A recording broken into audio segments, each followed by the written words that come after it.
আজকের পরিপ্রেক্ষিতে কুমিল্লা-৪ দেবিদ্বার আসনের রাজনৈতিক পরিস্থিতি দেশজুড়ে সরগরম আলোচনার কেন্দ্রবিন্দুতে রয়েছে। জাতীয় নাগরিক পার্টি এনসিপির দক্ষিণাঞ্চলের মুখ্য সংগঠক ও ১১ দলীয় জোটের প্রার্থী হাসনাত আবদুল্লাহ এই নির্বাচনে আলোচিত ব্যক্তিত্ব হিসেবে সামনে এসেছেন। এই আসনে বিএনপি মনোনীত প্রার্থী মঞ্জুরুল আহসান মুন্সির মনোনয়নপত্র বাতিল হওয়ায় তাকে নির্বাচনে অংশ নেবার সুযোগ থেকে বঞ্চিত করা হয়েছে। আপিল বিভাগ সর্বশেষ আজ ঘণ্টা কয়েক আগে মঞ্জুরুল আহসানের লিভ টু আপিল আবেদনের আবেদন ফিরিয়ে দিয়েছে, ফলে তিনি ত্রয়োদশ জাতীয় সংসদ নির্বাচনে প্রতিদ্বন্দ্বিতা করতে পারছেন না এবং ওই আসনে এনসিপির হাসনাত আবদুল্লার প্রার্থিতা চূড়ান্তভাবে বৈধ হয়েছে। এই মামলা ও নিষ্ক্রিয়তার পেছনে কারণ হিসেবে মূলত চাপের অভিযোগ ছিল যে মুন্সির বিরুদ্ধে ঋণ খেলাপি হওয়া সংক্রান্ত তথ্য তিনি গোপন করে মনোনয়নপত্র জমা দিয়েছেন। এমন অভিযোগ এনে হাসনাত আবদুল্লাহ নির্বাচন কমিশনে আপিল করেছিলেন। আগামী নির্বাচনে এই আসনে বিএনপি জামাত প্রার্থী না থাকায় বিতর্ক ও রাজনৈতিক উত্তাপ আরও বেড়েছে এবং নির্বাচন ঘিরে সৃষ্টি হওয়া এই পরিস্থিতি রাজনৈতিক বিশ্লেষকদের নজর কাড়ছে। হাসনাত আবদুল্লাহ একজন তুলনামূলকভাবে কম পরিচিত রাজনৈতিক ব্যক্তি হলেও তিনি এনসিপির দক্ষিণাঞ্চলের মুখ্য সংগঠক হিসেবে পরিচিত। সম্প্রতি নির্বাচনী হলফনামায় তিনি নিজের বার্ষিক আয় ঘোষণা করেছেন, যার মধ্যে নগদ অর্থ, সোনা ও অন্যান্য সম্পদ অন্তর্ভুক্ত রয়েছে।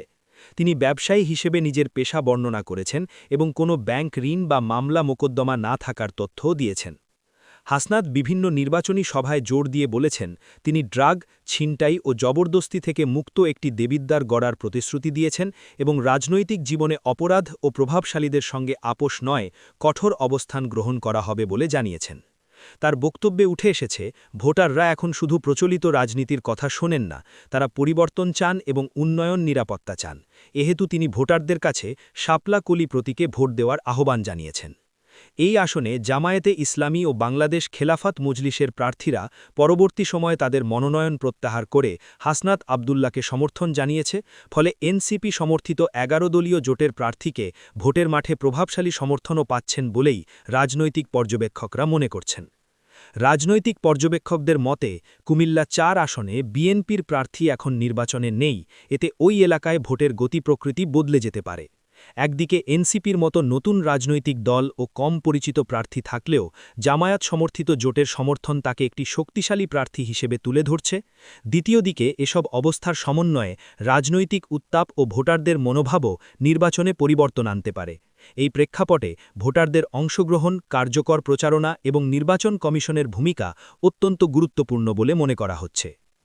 আজকের পরিস্থিতি অনুযায়ী কুমিল্লা-৪ আসনে হাসনাত আবদুল্লার প্রার্থিতা বৈধ এবং ওই আসনে বিএনপি জামাত মনোনীত প্রধান প্রতিদ্বন্দ্বী নেই। ১৩তম জাতীয় সংসদ নির্বাচনে এই আসনটি ও তার প্রভাব স্থানীয় ও জাতীয় রাজনীতিতেও গুরুত্ব পাচ্ছে। আগামী ভোট দিনে এই পরিস্থিতি কিভাবে পরিবর্তন হয় তা রাজনৈতিক মহলের নজরেই রয়েছে।